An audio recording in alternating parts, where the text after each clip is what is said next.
Ryan's.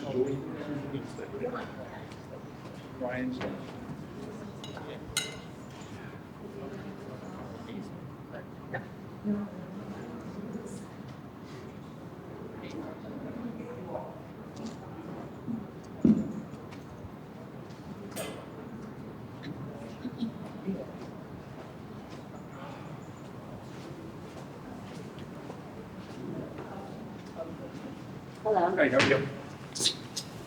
Hey, how's it going? Where's the one coming? Yes.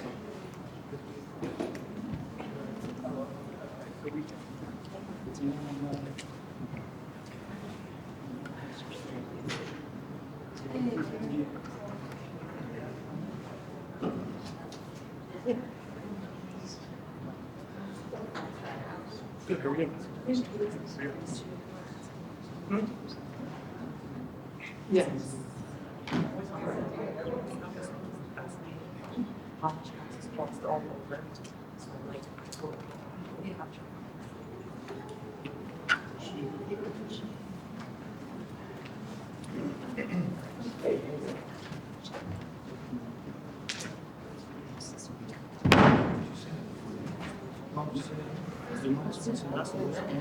Spoke to her this earlier today. She said she's like, Lynn did say she was coming, all correct? Yes, she was up in my office. She'll be. Yeah. I said something.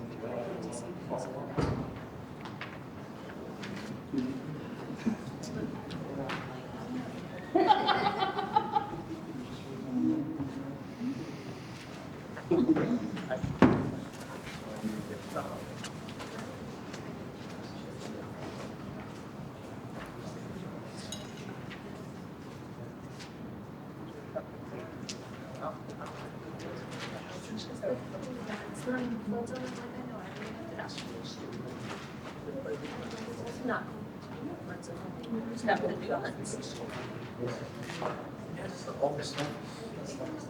Yeah.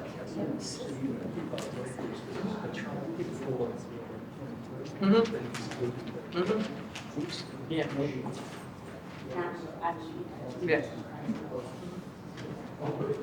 She always like,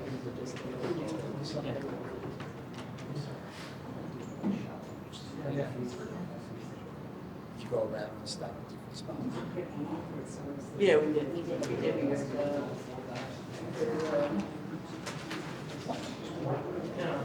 No, you didn't use it for me a copy. Yeah, you should, yeah, you always sell me a copy. No, you did not.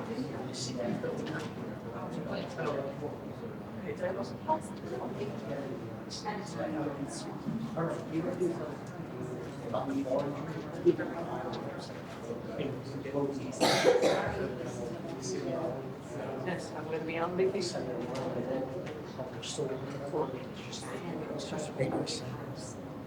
This is how bad. You tell me every time you see this. Scared. But before was bigger. So I said, But you keep track of that, the back of your transcripts, don't you? I said, that's exactly what I said. I said, that would take me a very long time to do. And I said, those transcripts, I think it's exactly. Right. So proud of myself. Okay, thank you. Because 10 years ago, I was like, oh, I'll do it. No. And I just did it with anything with the clients and I promised. So you did. Good. You really can't get enough of this place. You know? Free meal.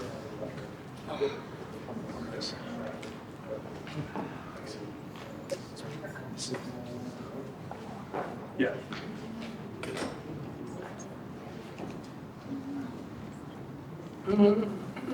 Maybe.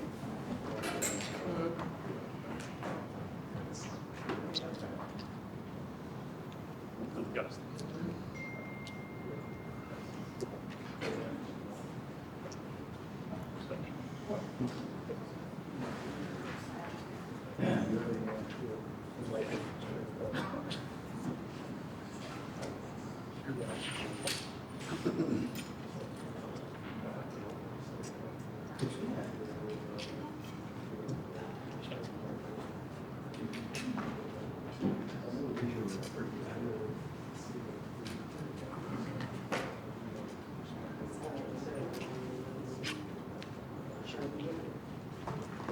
Check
it out.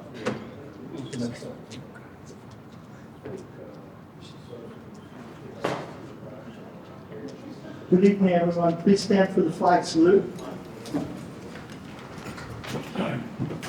Allegiance to the flag of the United States of America and to the republic for which it stands, one nation, under God, indivisible, with liberty and justice for all. Ladies and gentlemen, pursuant to the application portion of the New Jersey Open Public Meetings Act, adequate notice of this meeting has been given. Notice of this meeting was posted in the clerk's office and was published in the Asbury Park Press. In accordance with board policy, this meeting will commence with consideration of administrative matters that do not require public hearing and to caucus on applications which have concluded their respective public hearings. During this portion of the meeting, members of the public may listen to the discussion but may not participate unless permitted by board chairperson. The board will then proceed to hear matters scheduled for public hearing. During these hearings, members of the public or their attorneys may, as permitted by the chairman, ask questions of the applicant and any witnesses produced by the applicant. Following the presentation of all evidence, members of the public will be invited to make statements regarding the merits of the application. Please note that if you choose to make any statement or produce any evidence in support of or in opposition to any matter, you will be placed under oath and may be subject to cross-examination by the board, the applicant, the objectors, or the respective attorneys. Please note the following, the public hearing and prior to adjournment of tonight's meeting, you will have the opportunity to address the board on any matter during the public comment portion of the meeting.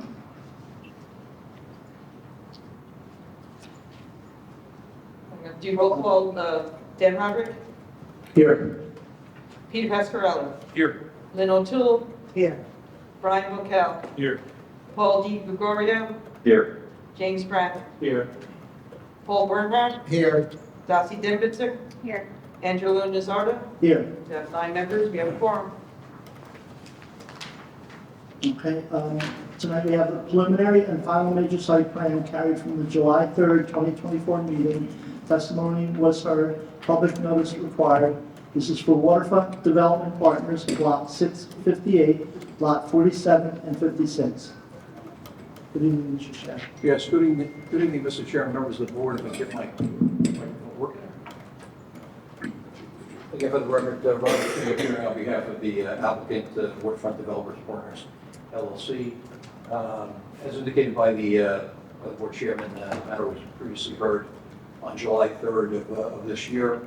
At that time, if the board recalls, there were certain procedural requests made by the applicant, which I would renew those requests regarding certain conflicts and rationale for both Mr. Pascarello as well as Mr. Roderick to recuse themselves from the application. I'm not going to go into it again. It was placed on the record. Decisions were made at that point in time, and I still would reaffirm those requests.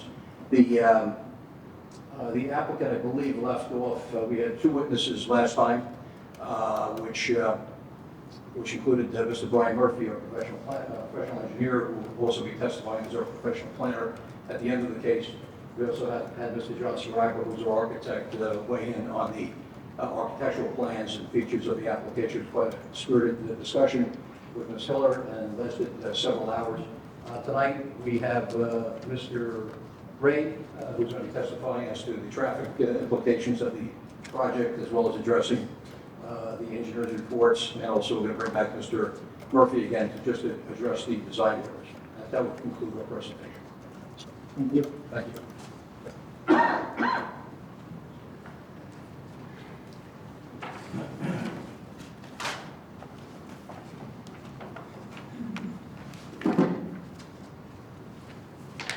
So, do you swear or affirm the testimony about the three told you I do. State your name for the record. John Ray, R-E-A. Yes, John, you've testified a few times before this board, have you not? I have, I guess it's been a while. My name is John Ray, R-E-A. I'm a principal with McDonough Ray Associates. Our office is at 1431 Lakewood Road, Manasquan, New Jersey. I have a total of 50 years' experience in the traffic engineering field. I'm a licensed professional engineer. I've been doing traffic consulting work in Ocean County for the last 40 years. And you've been accepted by this board, previous boards, as an expert in the field of traffic? I have, And yes. also been accepted by the Superior Court as a... Superior Court and, yes, Thank you. too many places. Your firm was instrumental in preparing a traffic study report dated June 10, 2024, is that correct? Correct. If you could just give the benefit, the board the benefit of your research as well as conclusions and information regarding both the traffic impact as well as the parking analysis. Sure. Well, we did a full traffic impact study for the project. As the board's well aware, we're talking about the impact from 64 apartments and 2,500 square feet of retail space. We went to the Institute of Transportation Engineers Trip Generation Manual to estimate how many peak hour trips would be generated by the mixed-use project. And I can just go over the table for the board. During the morning peak hour, there will be 9 inbound movements, 25 outbound movements, for a total of 34 driveway movements. For the afternoon peak hour, 26 inbound movements, 20 outbound movements, for a total of 40 driveway movements. The access to West Water Street is going to be restricted to a right-in, right-out. I think everybody understands why, because of the queuing on West Water Street. So it's only going to be a right-in, right-out access to West Water Street. We conducted traffic counts in May of 2024 at the intersection of Iron Street and West Water Street on a day when schools were open, weather conditions were good, there were no accidents or detours or anything of that like in the area. So we got good peak hour traffic volume data. We projected traffic volumes to a design year of 2034, 10 years in the future. That's in accordance with Ocean County Planning Board protocol. We checked the New Jersey Department of Transportation's background traffic growth rate data for the area, and essentially based on that growth rate data, we increased the base 2024 traffic volumes by 10% in order to reflect the growth rate to the 2034 design year. We analyzed the level of service from the site driveway to Water Street, which again is going to be a right-in, right-out. That level of service for traffic exiting onto West Water Street, only making a right turn, will be level of service C for both the morning and afternoon peak hour for the 2034 design year. We also looked at the impact the project would have at the signalized intersection of West Water Street and Iron Street. And that intersection for the 2034 design year will operate at level of service C during the AM peak street hour and E during the PM peak street hour. E is still an acceptable level of service, but the most important thing is the incremental impact from this project is minimal to the intersection. It's an additional 1/10 of a second of delay for motorists going through the intersection during the morning peak hour and 1.1 seconds additional delay for the afternoon peak hour. So the impact on that intersection will be minimal. We also looked at the site plan primarily with respect to the adequacy of the parking. Parking meets the downtown waterfront development ordinance. I think we have 83 spaces, if I'm not mistaken. Is that right, Brian? And we meet the requirement, so the parking will be more than adequate. The only thing I would add to that would be that Rutgers came out with a study in the fall of 2023 And one of the findings of the parking study that Rutgers did was that actually looking at the parking requirements for these apartment buildings throughout the state, the actual parking requirements have been much lower than the RSIS or even what your ordinance requires. So I'm very sure we can have more than adequate parking.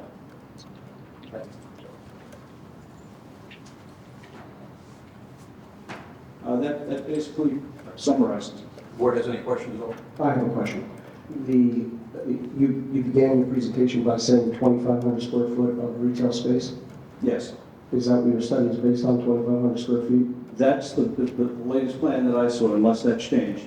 I was under the assumption, based on testimony at the prior meeting, that it was 1,200 square foot, a coffee shop, I believe you said? That's Mr. 2,500 Shaw? square foot of retail space within the building. Not 12? Okay, thank you. There was a differential, a couple of square feet that I believe Pam Heller and Mr. Murphy were going to. Any other questions from the board? And do you have any questions? Thank you. Sure. All right.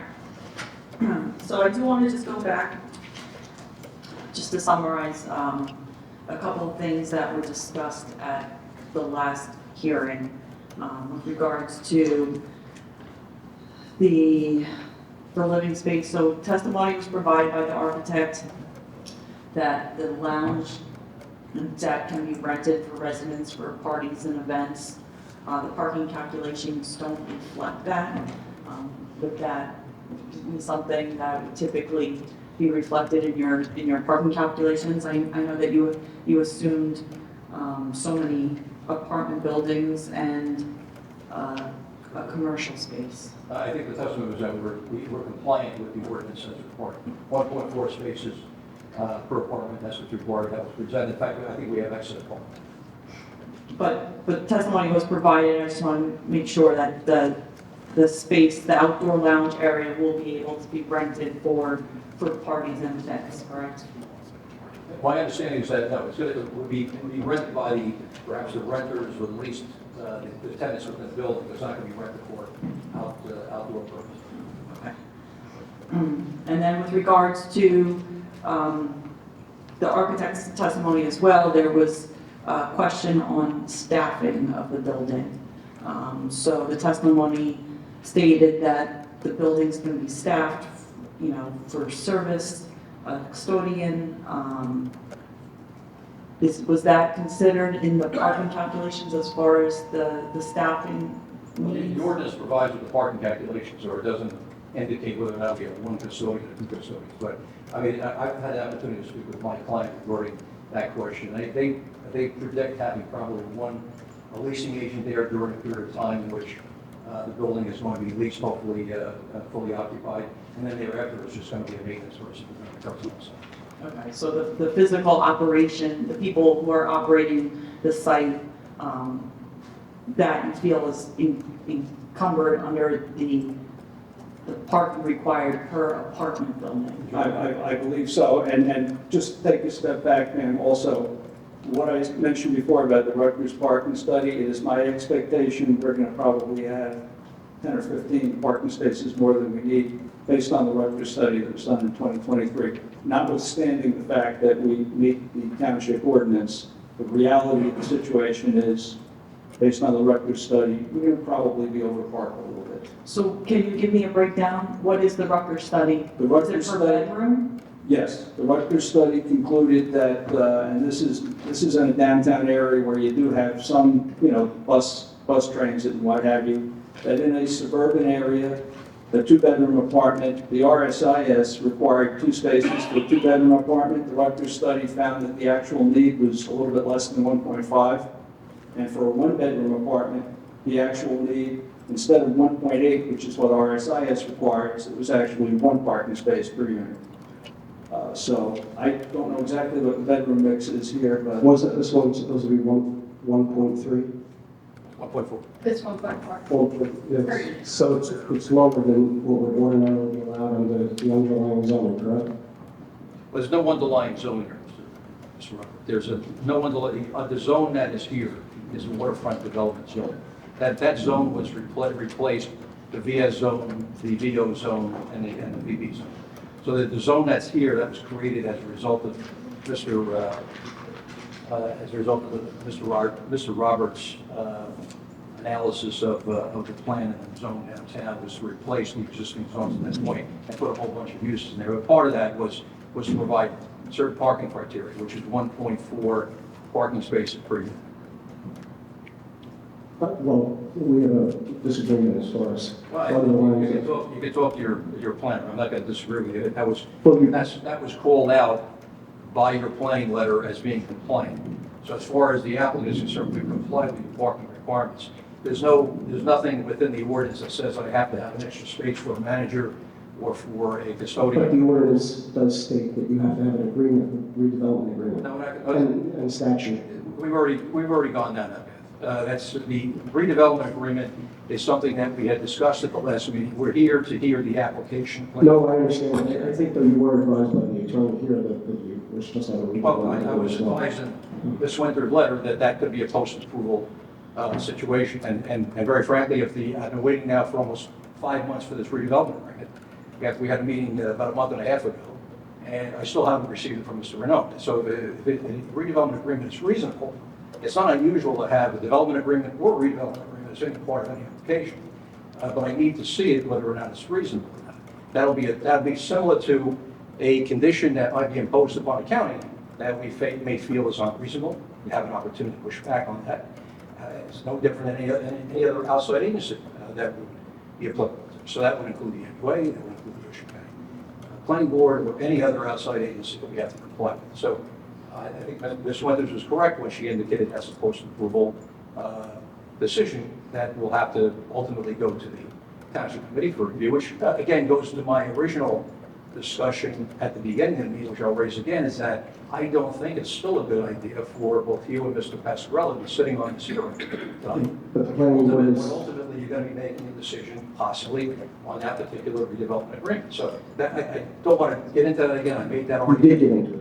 Yeah. And I made my argument. Yeah, I think understand. I made hers that this is the planning board, and the planning board is the mayor's board, and this is the mayor's seat. And this is exactly where we're at the planning board level. I agree with you.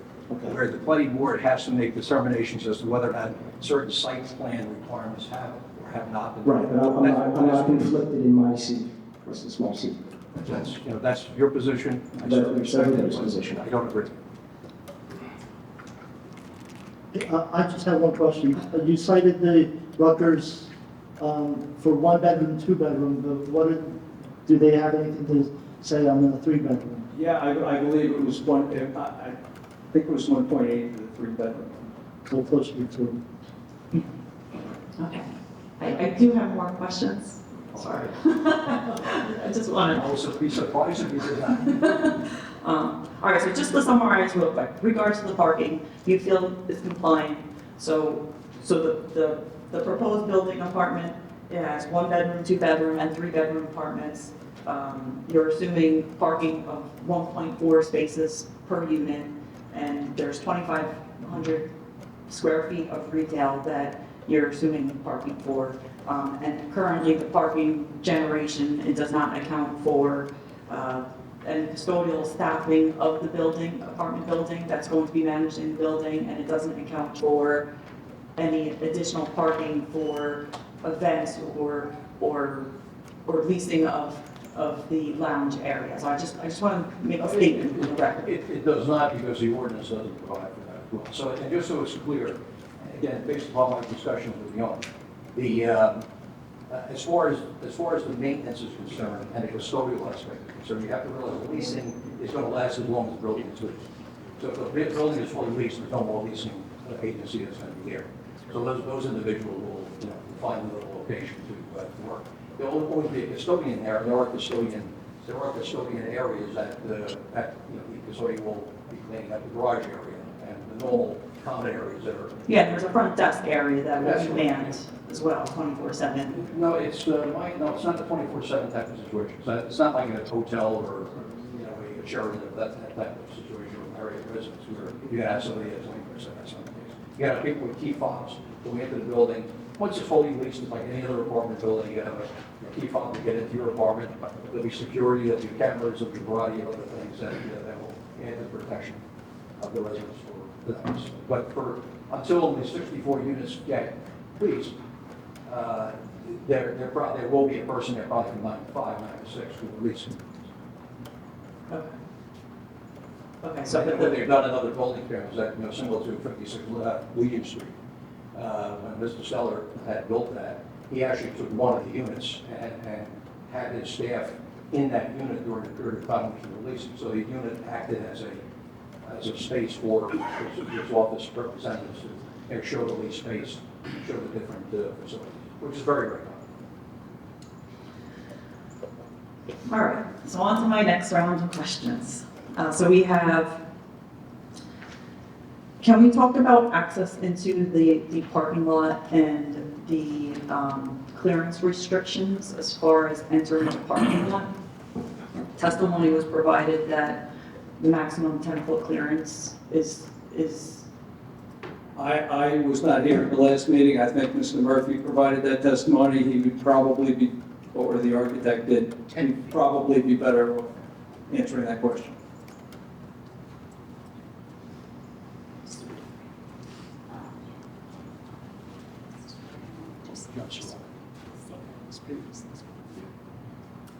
Just state your name for the record, because you were here for the last meeting. I swore you in at that time. Correct. Okay, please state your name. John Saracco, Saracco.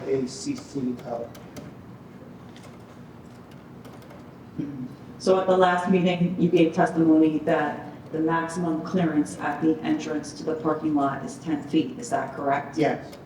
Okay. And then, with regards to traffic, your typical box truck, moving truck exceeds 10 feet, correct? I believe so, but what we have, it's my understanding what the applicant has agreed to do, and I'm not sure it's shown on Mr. Murphy's last plan, create a bump out, if you will, on the Iron Street frontage to provide a loading zone for box trucks, Amazon trucks, FedEx. Can you show that real quick? I believe, Ryan, if I'm not mistaken, it's going to be by where the lobby is. We're going to provide a cutout, almost like for a bus, but for deliveries, right next to the lobby. So when a truck, a moving vehicle is entering the site, and about to access the site, and, Google Maps tells them to go into the parking lot, how are they going to be directed, to not enter the parking lot? Well, there will be signs saying 10-foot clearance, and. Can you show me, can you show me I'm going to have to approaching the parking lot? He did the site design. I'm sure there are going to be signs indicating that the clearance is 10 feet. It would be foolish not to have those signs. No, I understand, I'm just asking, I'm asking for a clear depiction of how a delivery truck who's accessing the parking lot will have adequate notification. Well, if they, okay. I guess we could add some signage to the plan and direct them to the loading zone on Iron Street. No vehicles over 10 feet, use Iron Street. So if you're driving on Water Street and you're heading west on Water Street, where would the signage would be on your site, or would it have to be off of your site to direct you to the loading area? It would be right there, right at the entrance to the parking garage. Okay, so as they're turning into the parking garage from Water Street, they're going to be notified that they don't have adequate clearance. What if a truck doesn't see the signage and pulls into the parking lot? Can you I explain? can't play the one game all night. I mean, the signs will be perfect. Yeah, Wait. the signs are going to be clear and they're going to be right there so everybody can see it. It's a very trafficked area, okay? I'm just concerned about the safety in the event, and I'm just saying, like, from a perspective of, just driving, like, I rented a U-Haul, I'm moving to this property, I don't know where I'm going, I'm driving down Water Street, I accidentally pull into the parking lot because Google Maps tells me to. If something were to happen, if that were to occur, could someone safely turn around at that entranceway? That's what I'm asking. Could someone turn around at that entranceway? The intent is to not have vehicles over 10 feet enter the parking lot through signage and whatever other measures the applicant can take. I mean, we could argue this all night long. Is it possible something like that could happen? It's possible anything can happen, but the signage will be clear, and we're hoping that people can see the signs, read them, and understand that you don't go into the garage if you have a vehicle. You know, if you go to the parking garages, for example, in the casinos in Atlantic City, they all have the same message. Oversized vehicles have to go to a separate surface parking lot. They don't go into the garage. A lot of these garages have the same signage, and it works. So, Okay, no, I understand. I drive that route frequently, and I know that there is a significant amount of traffic. You had provided testimony earlier that it's a right turn in only, it's a right turn out only.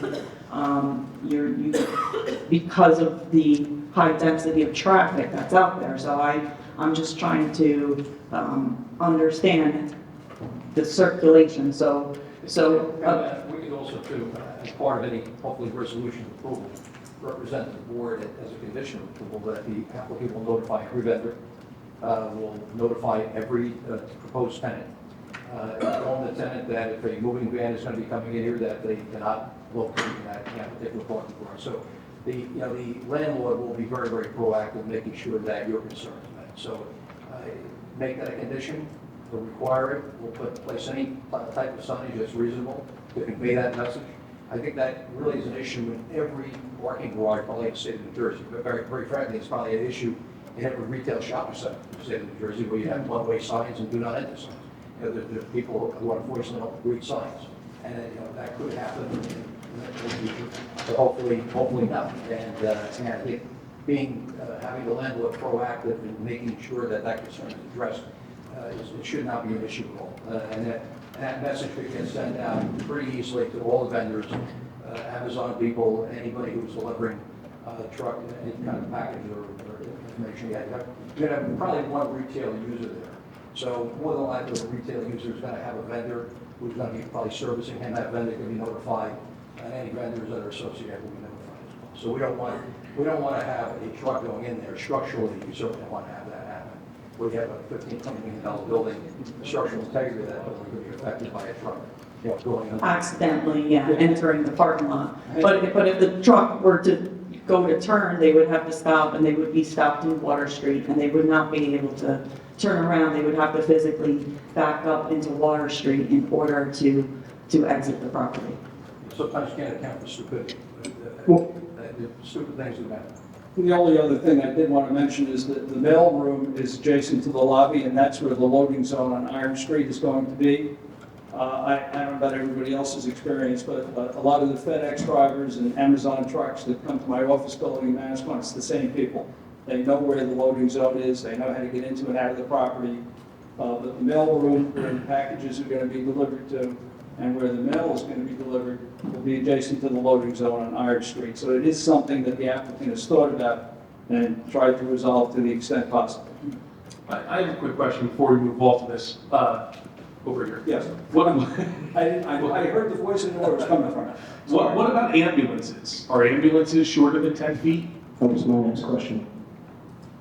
I don't know, to be perfectly honest with you. I think they You're gonna bring folks who are having some type of emergency medical issue through the mailroom, or what are you gonna do for them? They make their way into the county parking lot. There's different size ambulances. So you have the very large ambulance like box trucks, and you also have the smaller. Not in Tom's River, we have one kind of ambulance. Just one. Okay, the elevator is adjacent to the lobby, so the answer is, yeah, if somebody on one of the upper floors had a medical issue, they would come down in the elevator, which is adjacent to the lobby, and that's where the ambulance would probably be. It wouldn't have to go into the garage. Where would they park? We're gonna do a cutout loading zone adjacent to the lobby. That's where they would park. What if there's box trucks that are occupied? Again, I can't play the what if game all night, I'm sorry. There's a lot of possibilities. Unfortunately, the possibility of certain things happening is remote enough to the extent that you don't design for it. That's why you don't design a parking lot for the day after Christmas, or the day before Christmas, or Thanksgiving. You're gonna have, You just don't design for it. you're gonna have over 100 people living here. I don't know if it's that unforeseen that somebody might have. Well, the loading zone can be long enough, and Brian, you may be able to help me, we could probably do 40 or 50 feet so that it could hold 2 trucks. That's not a problem. Or a truck and an ambulance. Yeah, I know that we got plenty of width on Iron Street. It's a question of how wide, how long we make the loading zone. We can make it 40 or 50 feet so that 2 vehicles, a truck and an ambulance could both be in that loading zone. Currently, it is 32 feet long. I didn't even see the plan, so we'll. All right. Oh, that's the, okay. That's another, Brian, you could probably do, but there's a second loading zone actually adjacent to the lobby, which is going to have a curb cut.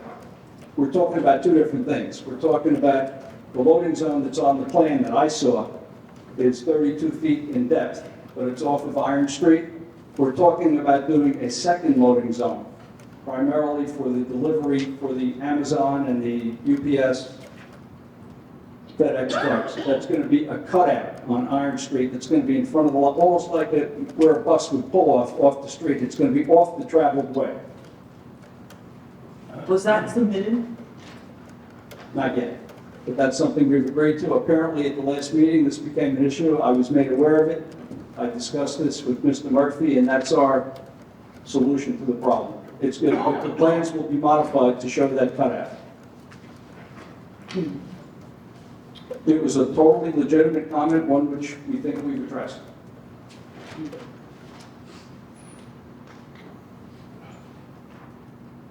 Okay. So, real quick, since we're still on access to the parking lot, I do still have some more questions, but since we're talking about access to the parking lot, the board also already touched on ambulance access to the parking lot and how a typical ambulance could not enter the parking area. With regards to fire access, so that is the same thing. A fire truck could not enter the parking lot, correct? That's my understanding. Okay. Are there concerns with regards to not having access to the electrical vehicle station charging areas? Typically, I feel like you would, want to be able to access them with a fire truck in the event there was an emergency or if there was a fire in the area. There are a lot of electric vehicle charging stations and parking garages that fire trucks can't access. This is standard practice. Okay. And just so no, I think we all probably know that the firehouse is directly across the street as well. So they probably can take a whole adjacent property and put the fire on this that does not 150 feet away. But they would have to access, so from Water Street or through the loading area. So before, to access the parking lots, it's a fenced in area, so they would come in, they would bring the hose in from, I'm not a firefighter. I can only tell you what trucks can and can't get into the garage. okay, so they. I'm not an expert on fighting fires. They would This not. will be subject to the fire prevention approval with this approval. Hmm. All right, so with regards to, Oh, by the way, we just spoke to Mr. Murphy. Fire has approved the application. with regards to the architect's testimony, I'm going to bring up the architect's testimony. It was testified that they anticipate garbage pickup anywhere from 2 to 4 times a week, as well as recycling pickup anywhere from 2 to 4 times a week. Correct. Is that correct? Yes, and since then, you did the calculations for the trash. I believe you requested the calculations for the trash. We can circulate, I didn't bring copies, but let's see. With compacted With the compactor in the trash room, we are calculating 5.8 containers per week. Our trash room can hold 3 containers. So at the least, we would have 2 pickups a week. If demand calls for it, we could have 3 pickups a week. And that's just for trash, what about recycling? That's part of the overall calculation. Okay, but they're separate pickups, so So you, yeah, they're separate, they're separate containers, but it was figured in the overall calculation. These were industry standards that we used on many other projects. so we could, for estimating purposes, say trash pickup will be about 2 times a week and recycling will be about 2 times a week. Yes, possibly 3 times a week, and 2 to 3 times. 3 times. There was also testimony that stated that the custodian would need to transport the trash and the recycling from the trash room across the parking lot to the loading area that's on Iron Street, because that's where the trash vehicle will be accessing the site, correct? Correct, yes. So is there, I guess, my concern is with the safety of the custodian having to maneuver a large, trash container across a parking lot. There is, the existing parking lane for 2-way traffic is 18 feet in this area. So I feel like just from maneuvering 2 vehicles, people coming in and out of the parking lot, there's no sidewalk. It seems like a very tight area with some tight turns. I would just ask for like the safety of making that, so you're looking at, say, 6 times a week, a custodian is going to be transferring the trash across the parking lot. The concern is with the pedestrian safety that's out there. 18 feet is a very narrow 2-way parking lot access way. It seemed like there's bollards, there's a sharp corner, the cars don't seem protected. It seems like a very difficult parking lot to maneuver safely.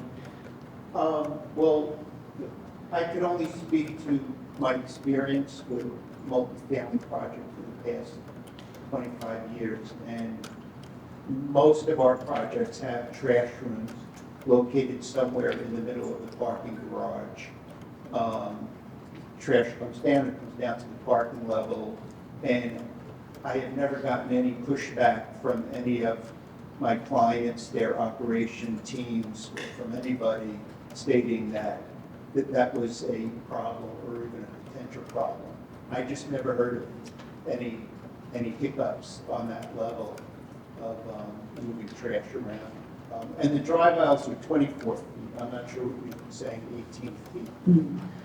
So there is, I took a scale to as you enter the parking lot, right where the trash building is, if you take a right. Oh, that area, yeah, well, they don't have to go that way, they can, if I can tilt it. So is that a one-way?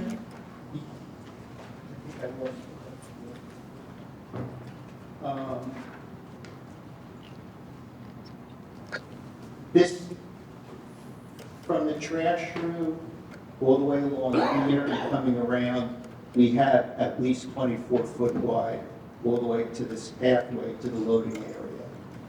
If they come this way, I don't have a hard dimension on that, I believe it's like It's 18 feet. 18 feet, they don't have to come that way. They can come through the 24-foot wide drive aisle. They don't have to pass any area that's less than 24 feet.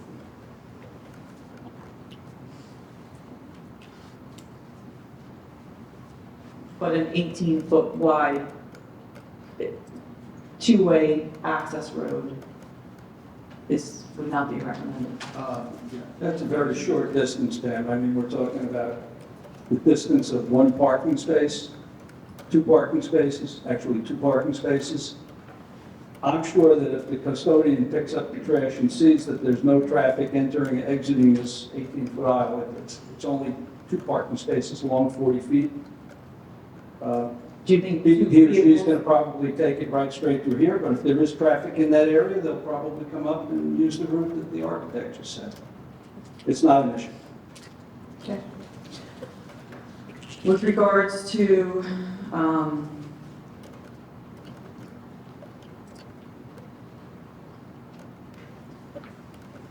deliveries, DoorDash, oversight of an apartment, so you're expecting the plans we have shows one loading area.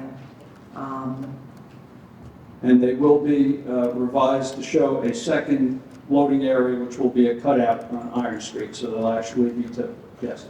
Okay, so there will be two areas designated for deliveries to the site, which includes Amazon, DoorDash, Uber Eats,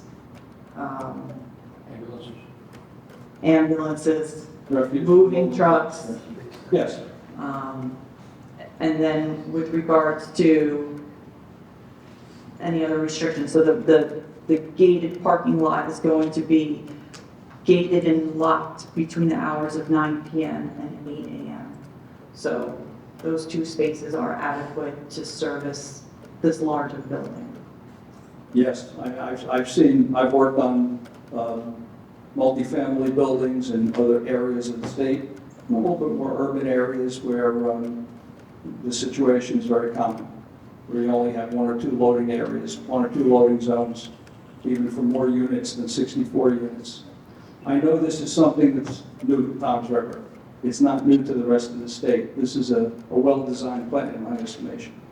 Can you just describe like how a garbage truck would access the loading space, remove the garbage, and then leave the site?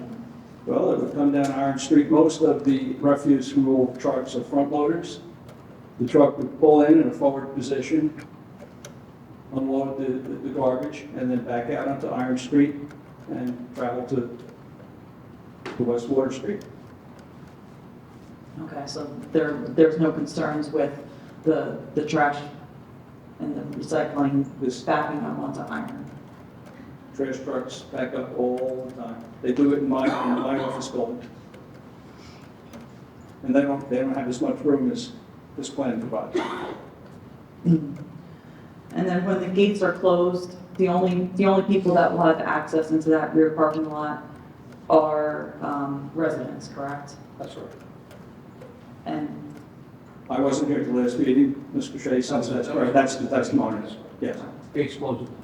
so the gates are closed at night. If someone were to pull in, and not know the gates were closed, how would they turn around? Oh, again, if they have a lot of insurance, we're going to take the gate with them. But the people who have the ability of parking in, are going to have their key fobs. It's like going to the Atlantic City airport. If you decide to proceed before that gate goes up, you take the gate out. So an individual who decides to try to enter that parking lot before 9 o'clock, or are you saying that they enter before 9 o'clock? Say it's 10 o'clock and a cab driver, or like, someone ordered, an Uber and they pulled into the parking lot. I'm just asking how they would turn around. Reverse. I'm sorry, so you need to They speak. probably would put it in reverse, but John, if you can answer that question. I'm struggling to find out what the question is.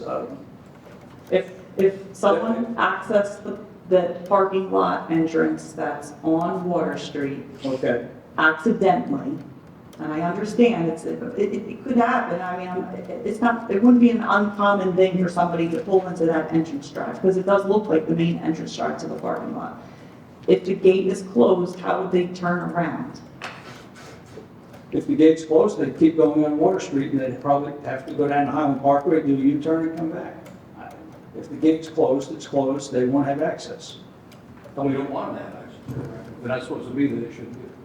I think what she means is turn into once it's like facing in, is that what you mean? Well, that's the thing You that, got like key. if it's dark, they might not realize the gate is closed until they go to turn into the site. That's all. It just seems like the gate is going to cause a lot of queuing onto Water Street. It's potential that a car is going to be stuck and it's going to cause an unsafe traffic maneuver where they're going to have to stop, realize that the gate's closed. Their only option is going to be to physically back up onto Water Street. That is the only way for them to exit the parking lot. They're going to have to back up into Water Street. That is the only way. Isn't that an example of anyone who goes into? I'm sorry, Mr. Shea, can you Isn't please? that an example of anyone who goes into anybody's lot who is not supposed to go there or has lost direction? If a person common sense, if a person is making a right-hand turn into that Water Street and into that particular entrance and they see a gate there, of course they're going to have to put it in reverse, back up, make sure they look to make sure that nobody else is coming, and go on their merry way. You cannot design a plan based upon every possible scenario that may or may not exist. No, I understand. I think it's going to be a very common occurrence. In my opinion, I think it's going to be very common that, What are you basing your opinion on as a common occurrence? If you have some kind of study that reflects the fact that a person, that apartment buildings of this type, where an individual is pulling into a roadway and that constantly happens, I'd like to see that study, so Mr. Ray would like to have the opportunity to do some research. well, typically you would access the parking lot. You're going to a destination, you're driving to the parking lot. That's where you're going. That's where your map is telling you you're going. That is, I think, where people are going to be directed to. They're going to be directed to the parking lot of this access site. And you're closing the gate. You're closing the gate after a certain hour, so that's a good piece of the day that the gate will be closed. Well, again, the hypothetical is at 9 o'clock. That's a hypothetical, right? Or after 9 o'clock. Or It's after 9 between 9 p.m. and 8 a.m. So let's assume a couple hypotheticals. Let's say a hypothetical is that they were invited to their brother's party to have a glass of wine. Well, that individual hopefully will be notified by the brother that you can't enter the gate, that you can park in the 300 parking spaces that are directly to the right of the site. That's number one. Or the alternative, they're going to have to back up. What about delivery drivers though? Delivery drivers are going to be notified that nobody goes into that area. But what about like Uber Eats? They're They're gonna all, have a- they're all individually going to be notified? As we've noted about 5 times already, we're going to have a delivery area that's going to accommodate delivery eats in those areas. That's going to satisfy everyone's concern and criteria for delivery of Uber Eats, ambulances, and every other possibility that could happen after time. Those things that never come by, right? Ambulances and Uber Eats. It's like seeing a unicorn. Hopefully not. Hopefully no ambulance and maybe a lot of Uber Eats. But at 10 o'clock, I don't know. Hopefully people will eat more healthy. Okay. So the short answer is you would have to back up if somebody made an error and tried to go back up into Water Street. Into Water Street. Right. So there's that public safety issue. It's a violation issue very frankly. The person who's backing up, it should have been there. So. But if there's no way to turn around, if there's not. And it's going to be, there will be signage present, if the board so inclined to put bigger signage indicating no ability to enter this building after 9 o'clock. So again, a person decides, for whatever reason, to randomly enter into this building, that's on them. It's not on the building owner with the design. There's only certain things you can design for.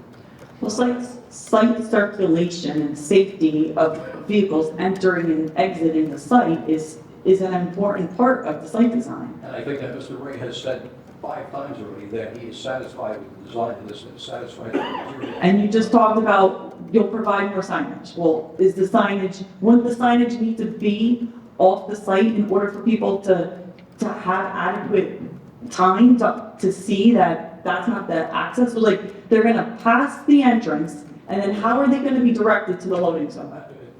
How are they gonna know where the loading zone is? Mainly because of the fact that in the last 30 years of appearing before the board, it's the first time I've ever been asked the question as to whether or not a person who is trying to get into a facility that is gated. Now, what are they supposed to do? What they're supposed to do is, number one, not go into that gate, that's number one. And secondly, if they do make that mistake, they're gonna have to find a safe way of backing out to preserve the integrity of the vehicle. That's what common sense dictates in any kind of scenario whatsoever. You know, whether it be the Ocean County garage, whether it be the Tom's River parking lot that's directly across the street. You don't have a person driving backwards in the Tom's River parking lot, can they? Sure. I was here last week where I saw motorcycles and about 50 other vehicles doing wheelies inside the municipal parking lot. Is that appropriate? You're supposed to design for that? No, you can't design for stupidity. But this is on a very busy, highly trafficked roadway. This isn't on a side access road. You gave testimony about the density and the traffic that's on Water Street, and it will occur. People are going to access the building accidentally, and it is going to happen. And they don't have a safe avenue for turning around on site. They will, whether it be a vehicle, a car, a truck, whatever it is, they are going to have to stop. They're going to have to stop traffic, back up onto Water Street, and then try to find where they need to go to access the access. Well, first off, I don't think they're gonna have to back up onto West Water Street simply because the gate is only 10 feet inside the curb line. So you're gonna see it, you're gonna see the gate is down, nobody is gonna turn and be facing the gate 90 degrees. They may start to turn, but they'll see that the gate is there, it's only 10 feet inside off the curb line, and they're not gonna have to back up. They'll continue, they'll turn the wheel to the left, continue along their way on West Water Street. I don't think they're gonna have to back up, it's 10 feet off the curb line. So But they're not gonna be 90 degrees facing the gate. what does the gate look like? I am curious, I'm just curious. I mean, I would say, I'm the traffic engineer, the architect's gonna have to handle that. Yeah, we were planning on a solid gate, but a solid surface. okay, so it's going to be like a garage door. Yes. That actually makes it even easier for somebody to see a solid door. You know, I was thinking it might be just a gate that Okay, would go up and down. If it's a solid enclosure, you're gonna see right away, you can't get into the garage. okay, so I live here, and I am pulling into my apartment that I live in, and it's 10 feet, so I have a car that's 18 feet long. I live in this apartment complex. I am pulling in, and I'm going to use my access code to enter the parking lot. Am I parked in Water Street? And what if my neighbor behind me is also pulling in at the same time? So now you have all this queuing on Water Street. You don't have any place for people to pull in and safely access. How long does it take for, once I pull in and open the garage door, how long does it take to access? And then the door has to close, and then the person behind me has to access the light. So basically, you're creating queuing on Water Street. But let me just take a step back. I'll let the architect answer the questions about the timing. This kind of a design, there are hundreds of these buildings all across the state. I know it's new to Tom's River, but not to the rest of the state. I'll let the architect talk about his experience. I'm sure he's designed many of these buildings. It's not an issue.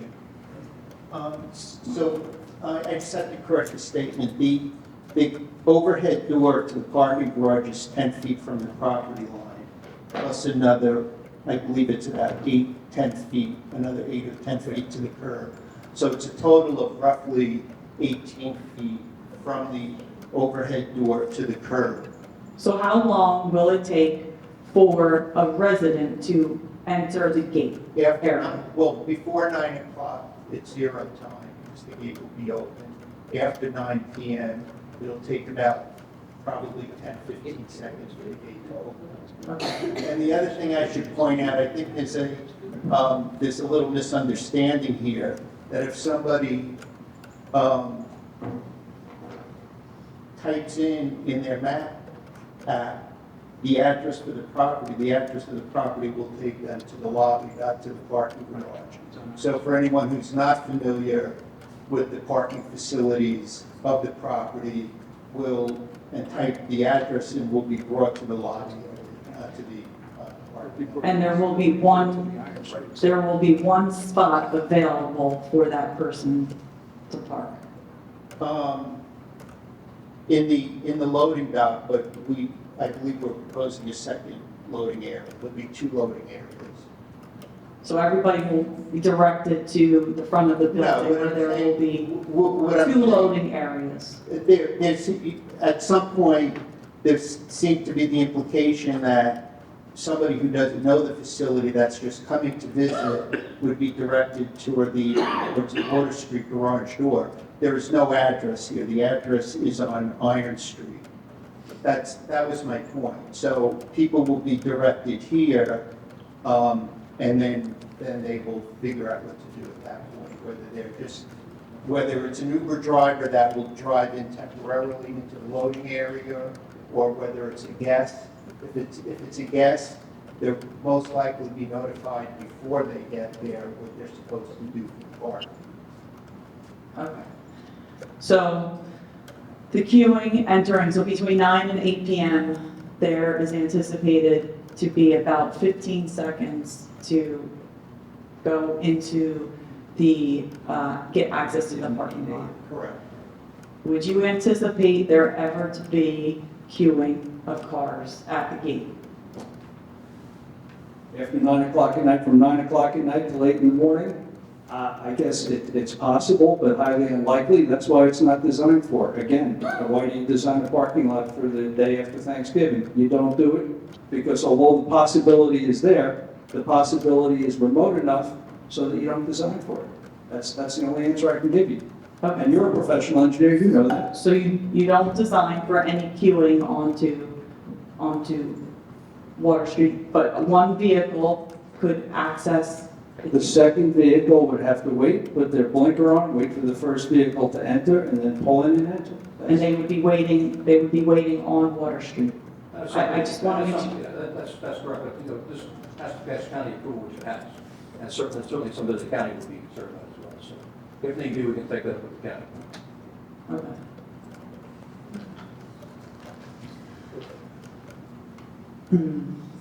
All right, with regards to the circulation around the parking lot, I did touch on that. There is 18-foot wide traffic lane. I don't know if waiver relief was requested for two-way traffic lane. There's concerns with regards to pedestrian traffic throughout the parking lot, and then access to the recycling bins and the garbage.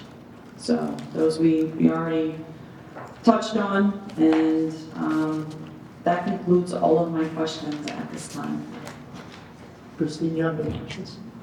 Just to go back to the access with the garage door. So while someone's waiting the 15 seconds for the garage door to open, they're going to be obstructing the pedestrian pathway.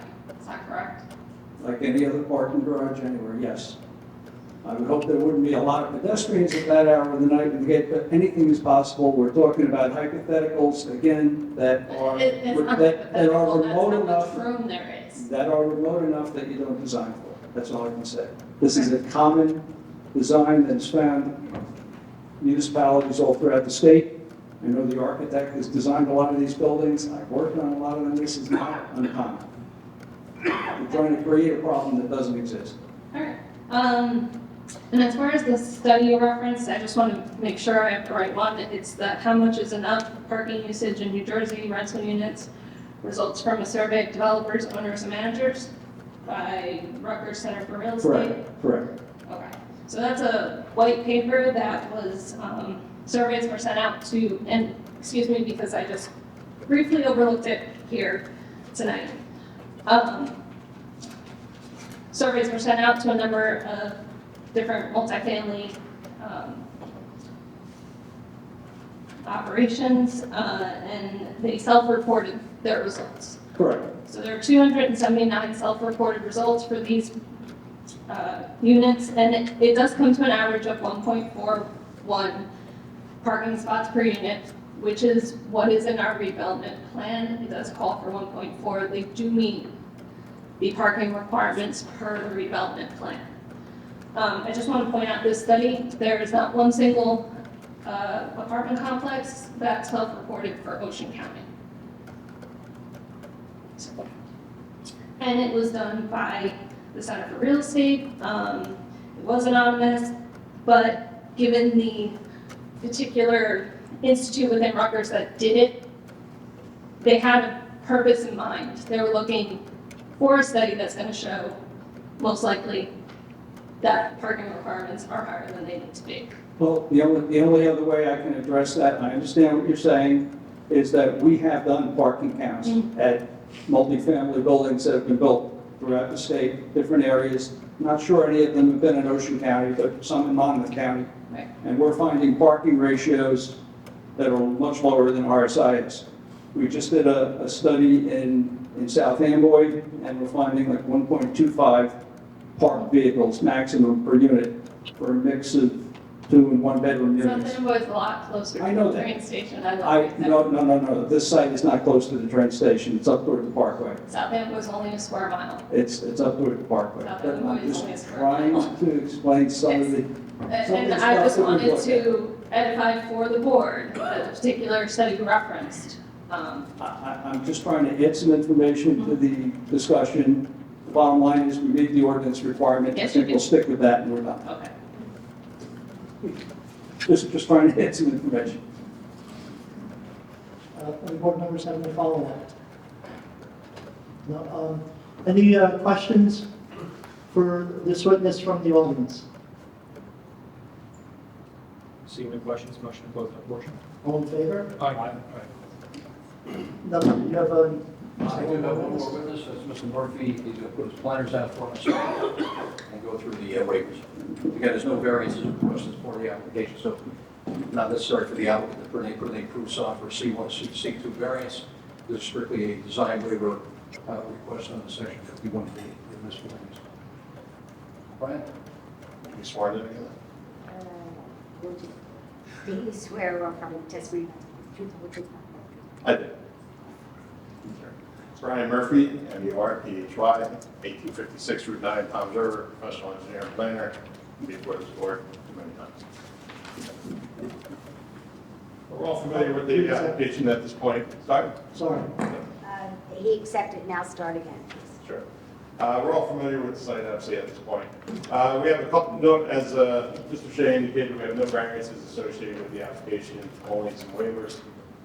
Under the MLUL 40:55B-51B, it states literal enforcement of one or more provisions of the ordinance is impractical or will exact undue hardship because of particular conditions pertaining to the land in question. Garofalo versus Berlin Township, waivers must be reasonable under the fact. The court noted that a waiver is no more than an acknowledgement by the board that the condition of the property is satisfactory. So we have 5 waivers that we're seeking. The first one is a buffer around the surface parking lot. That's along the north and west portion of the property. I'll note that we are up against 2 parking lots. The ordinance isn't very clear on the buffer that's required, other than there's no width specified. It just says that it has to be a visual and physical buffer. We're providing a 6-foot solid PVC fence, which I feel meets this requirement, but again, since it's not really specified exactly what that buffer is, I'll ask for the waiver. And again, in your professional opinion, does that meet the scrutiny intent of the ordinance? Yes, it provides a visual and physical buffer barrier. And again, it's two other parking lots. The second waiver is for a 10-foot buffer along the frontage.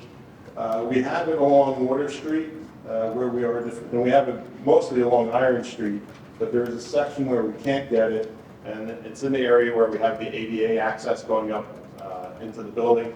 So the ADA access, that part of the sidewalk, takes away from the buffer. The building is compliant with that buffer, but the physical buffer cannot be satisfied.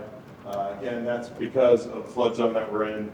The building has to be elevated, the floor elevation has to be elevated, so we're tied into the existing street elevation, so we have to have that ADA access off of Iron Street up to the front of the building.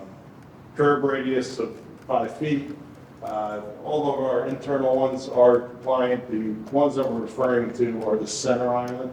Again, that curb radius is so that when you're backing into a stall or pulling out of it, you're not hitting the edge of the curb. That's not a possibility here since it's only a center island. so no one's driving around it or into it. So we would ask for that waiver, and I feel it's appropriate. The last, or fourth one is for window sills not more than 3 feet above grade. We can't physically meet that because of the flood elevation in the zone. But our windows, even at that set at floor elevation, wouldn't meet 3 feet, it would still be above that. So we ask for that waiver. The last one is for the 18-foot two-way lane. Again, typically a 24-foot lane is required in parking lots because you need that area to be able to back out and be able to make a turn.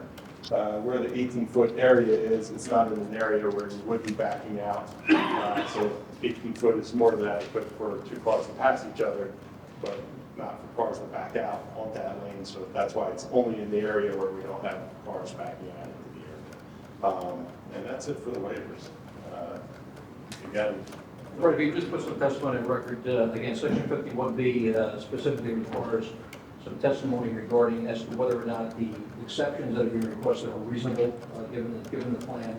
And again, what the rationale is for, whether or not from a planning point of view, the plan that you put together is a plan that's a better planning principle than what the design would be required.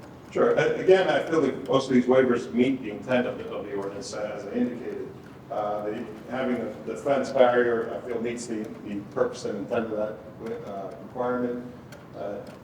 Certainly sidewalks and access ways are permitted across buffer areas.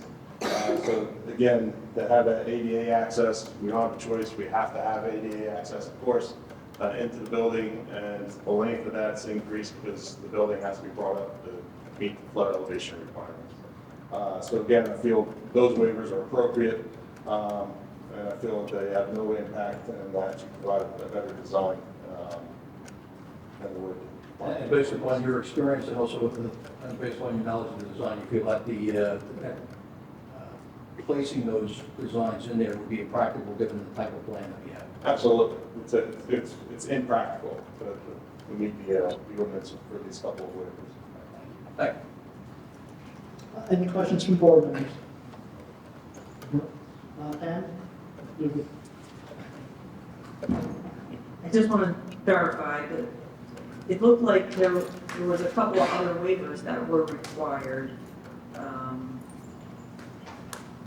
with regards to the shade tree and utility easement. There was, did you request a waiver from providing shade tree and utility? Well, that would be within that 5-foot buffer area. Shade tree and building. And then with regards to the access drive curb returns within the parking lot. Yeah, that's that 5-foot that I referenced, and it's only on that center island, so it's not an area where cars would be turning and trying to get around that island. But it's only these 2 areas that I'm referring to that are on that center island of the parking lot. So there's no one looking to circulate around that or pull around in that area. Okay, so there's no curved islands being proposed within the parking lot to protect the existing cars that are being parked in the middle of the parking area. No, we have the curb island in the middle. And then it's striped as you go out towards the points. The car that's parked at the end of that parking spot is going to be 18 feet from the building. So like that, the turning moment, so people, yeah. Oh, on this side? Well, the waiver would be to provide a 15-foot radius within the parking lot. So. I think the radius is referring to the access into the parking lot, which we will provide that 15-foot radius. I think that's the actual physical I access. think that was paragraph K in your letter. Paragraph K. Yeah. So we'll comply with paragraph K. Correct. So you yeah. are complying. Yeah, I'm not going to request it. I'll revise it, provide the radius along the way. And then, all right, I just want to make sure I knew exactly which waivers were requested. Sure.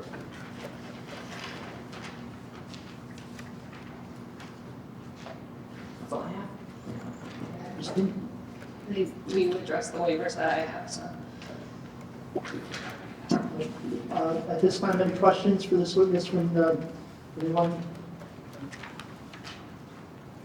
Seeing none, motion to place the portion. Second.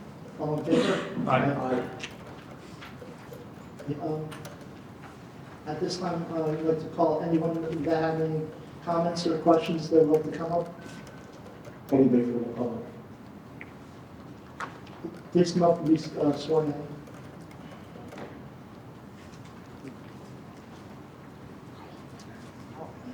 Please use the microphone. Do you swear that any testimony that the truth is the truth and nothing but the truth? I do. State your name, spell your last name, name to the right. In New York, last name H-A-R-T. And talk loud for me, please. Sure. So I am a new resident of Toms River. I'm new to New Jersey altogether.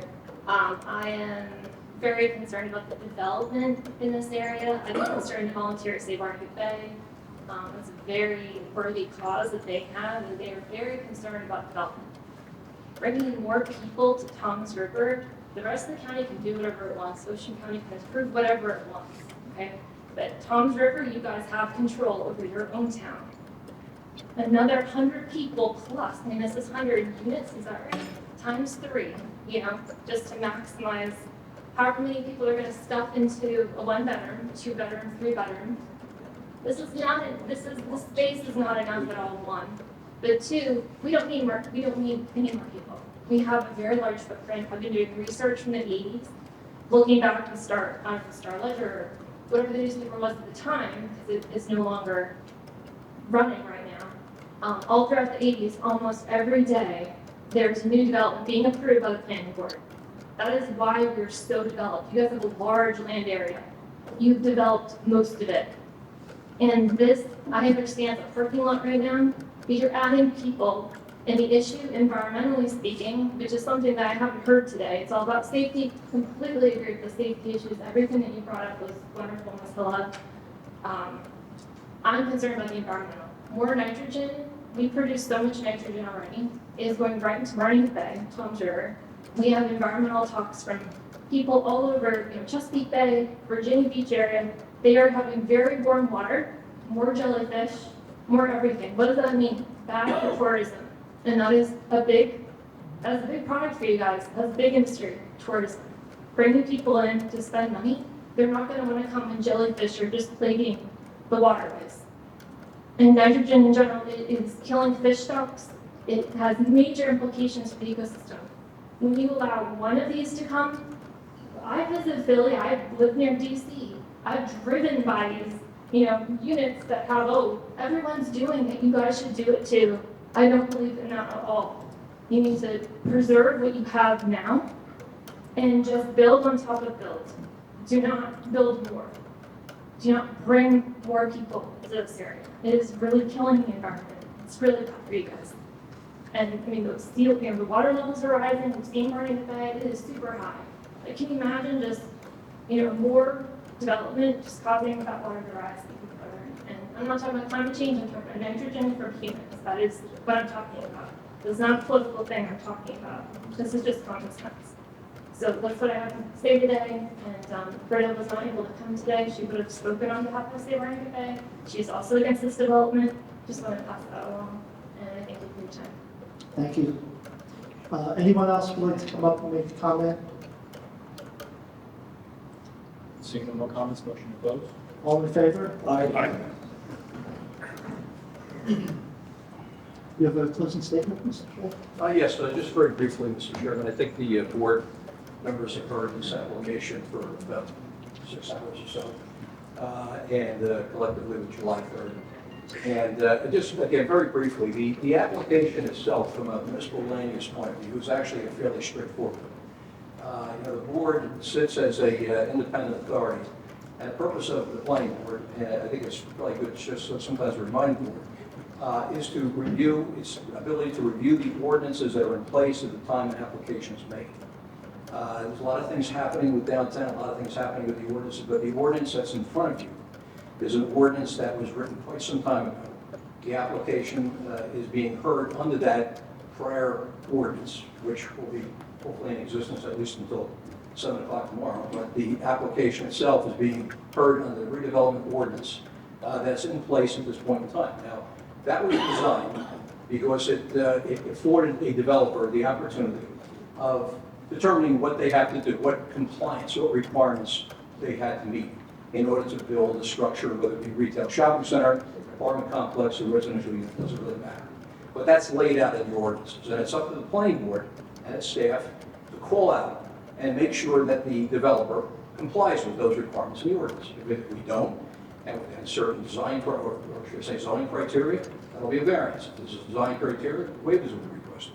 But the fact of the matter is there's a certain criteria that's laid out by the town in these ordinances, and the boards have an opportunity to make a determination as to whether or not the applicant has complied with those requests. Now, I think it's quite clear that the applicant in this case has attempted in every way, shape, or form, and has in fact so complied with all of the elements of your municipal land use code.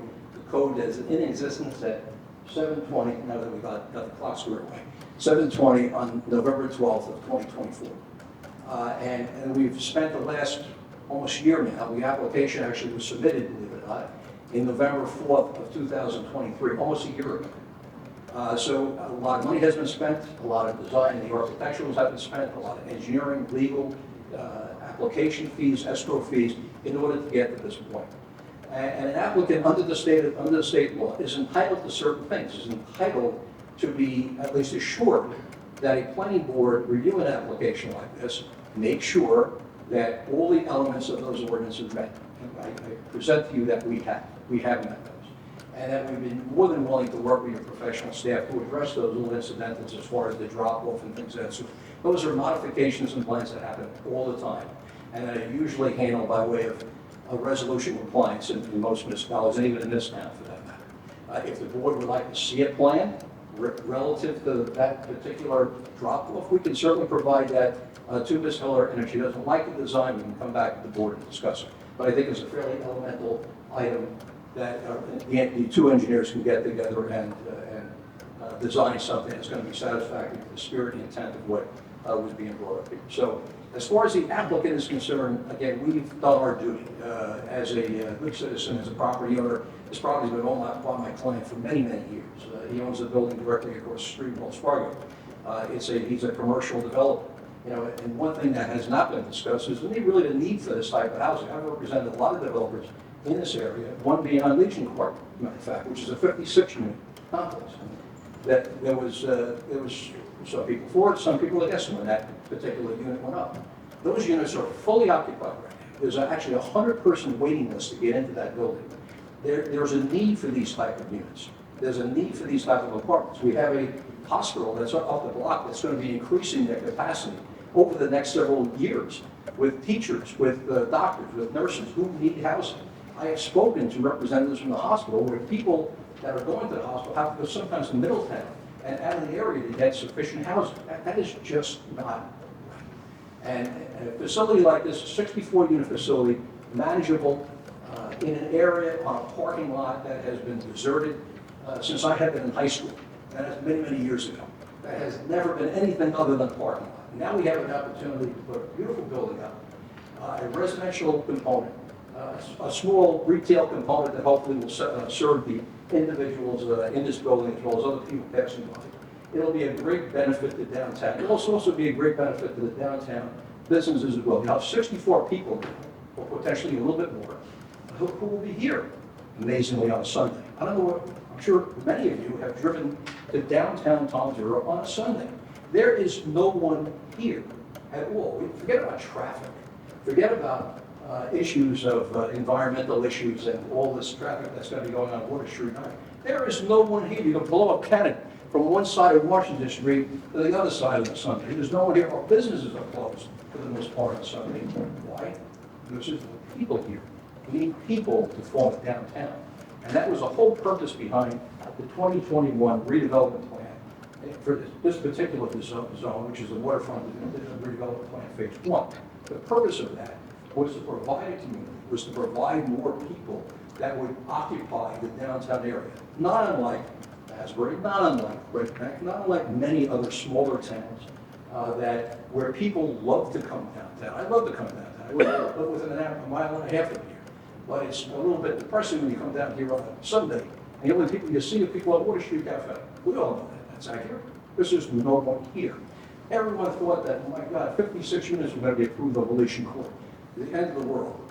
Those people actually, and for the people who own businesses, that they actually increased a bit of business for the downtown businesses because of those 56 apartments that are there.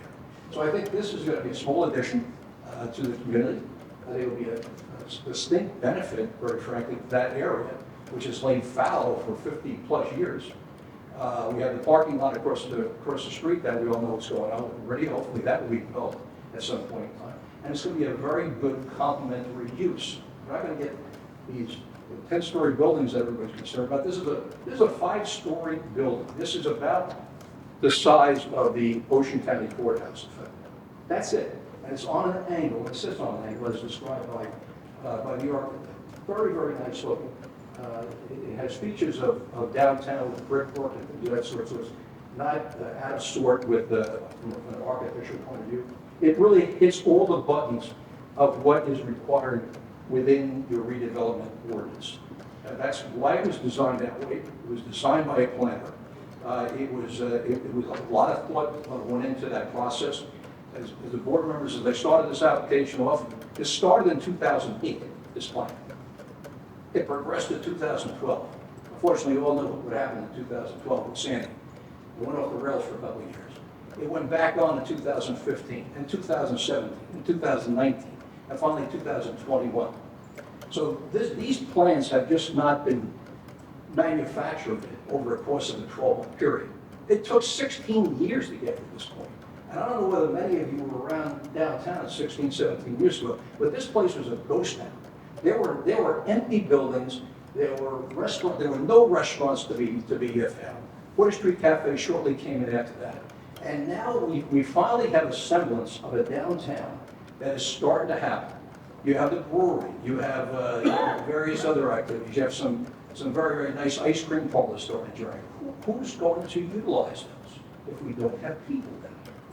And that's, again, one of the reasons why this ordinance was adopted, and one of the reasons why my client decided to invest a lot of money into this project to put a facility that was approved, that was complying with the ordinance, and complying with all the requirements of the ordinance. That's what his dictates were. And he satisfied those dictates. So I would respectfully ask the board, based upon your obligations under the municipal land use law, to look at the ordinance, look at the requirements, look what we have in front of you, and make the right decision and approve this application. Thank you. Thank you, Mr. Jack. Do you have any motions from the board? I'd like to make a motion to deny the application. Do I have a second? I'll second it. Roll call, please. Mr. Rogan? Yes, to deny the application. Mr. Pascarella? Yes, while I appreciate the folks who testified on behalf of the applicant, I just feel there are too many unknowns and too many questions that couldn't be answered. I'd like to thank our diligent professionals, and my vote is yes. Ms. O'Toole? Yes, to deny. Mr. Bocale? These are the difficult applications where a lot of times on the board, I feel we're required to remind ourselves to clear the conscience, because in this case, regardless of my feelings about development or overdevelopment, I believe that the sentiment of the applicant doing their best to provide adequate testimony, bend where they need to try and meet the requirements or asks of the professional engineers, professional staff that we have here, and making alterations where they should. I think that they have met what they should for a typical application, the way that we would look at. I have to frequently set my personal thoughts aside when it comes to this stuff, because like a lot of the people in this community, I don't necessarily want to overdevelop. I've lived around here. I've swam among the jellyfish for the past 10 years. So those things are not lost on me. But as far as review of an application, I do believe that the client has provided enough to move forward to have further negotiations to try and come to a resolution that would be acceptable. So I would pass this forward. Mr. Di Gregorio. So to bring it back just to the prime purposes of the board itself, the application tonight is presented to us with no variances. It's a permitted use by the zone. It's obviously why it's in front of the planning board and not the zoning board. This is exactly the type of development that's called out for in the redevelopment plan. It's supported by the master plan. I second Mr. Vokel's sentiments about the applicant working with the board and the professionals to amend the plan as needed and addressing those concerns. And on a motion to deny, I have to vote no. Mr. Bracken. Yes to the motion to deny. Mr. Bernhardt. Yes to the motion. Ms. Dembitzer. Yes. Mr. Nazardo. Yes. Application is denied with a vote 7-2.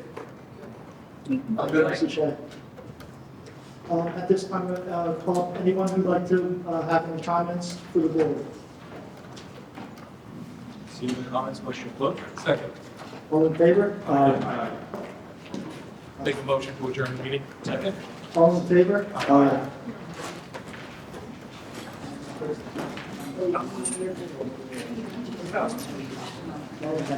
Oh, yeah, just look up. Yeah. Chop those.